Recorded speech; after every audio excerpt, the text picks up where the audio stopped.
What if one man could bend the destiny of an entire civilization? What if ambition, strategy, and psychology could transform a fragile republic into an empire that ruled the known world?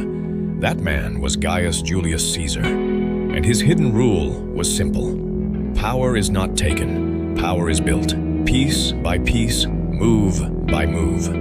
Before Caesar, Rome was not an empire. It was a republic, senators debating, generals competing, corruption spreading. Caesar entered this world not as the strongest general, but as the most cunning strategist. From the start, he played both sides, charming the masses with generosity, while building elite alliances behind closed doors.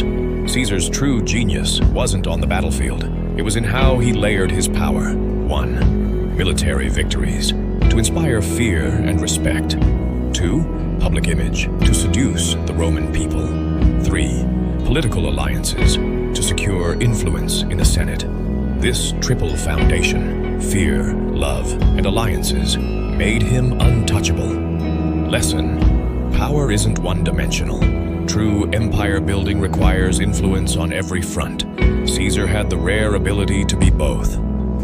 To the common people, he was a hero who gave land, games, and grain. To the elites, he was a dangerous ally they couldn't ignore.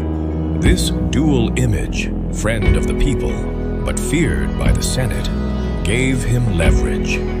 Caesar constantly framed his rise as destiny. He cultivated the image of a man chosen by the gods, invoking myths of Rome's founders, claiming he descended from Venus herself. He understood, people don't just follow leaders, they follow stories. But Caesar's power wasn't just theory. He turned this hidden rule into step-by-step tactics that reshaped Rome forever. And that brings us to part 2, how Caesar used strategy to win. Caesar's conquest of Gaul wasn't just military expansion, it was branding. Every victory letter he sent back to Rome was propaganda, shaping his image as unstoppable. He didn't just fight wars, he fought for perception, bread, games, debt relief. Caesar mastered populism before it had a name. He knew, win the crowd and the elites lose control. He hosted gladiator games, gave out land to veterans, and canceled debts. It wasn't charity, it was investment in loyalty. Caesar crossed the Rubicon, literally.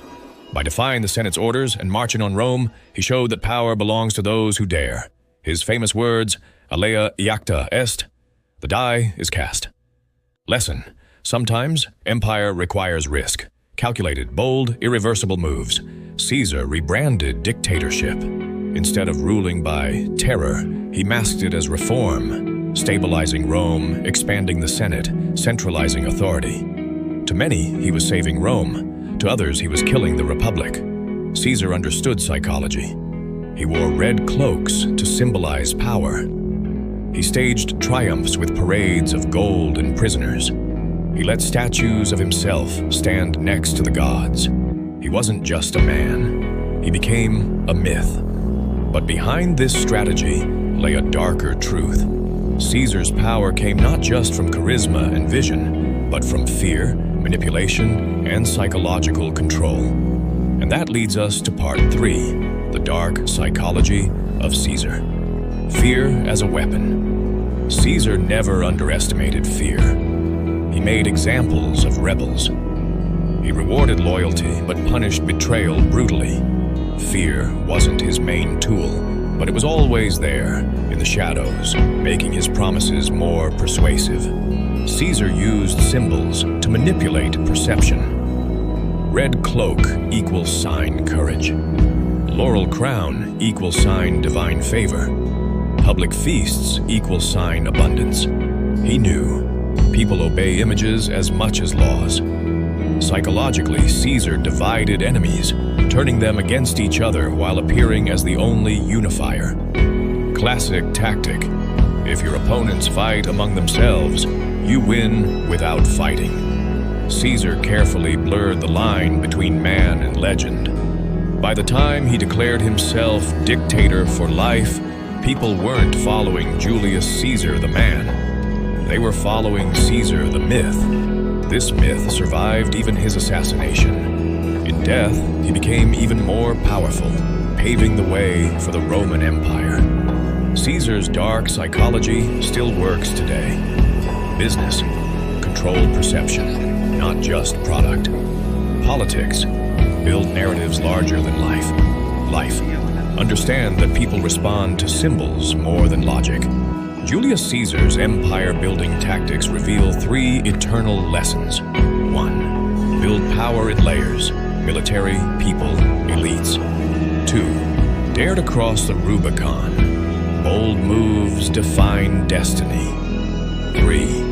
Master dark psychology. Symbols, fear, and narrative create myths. The question is, do you build empires with wisdom, or do you let others build empires over you?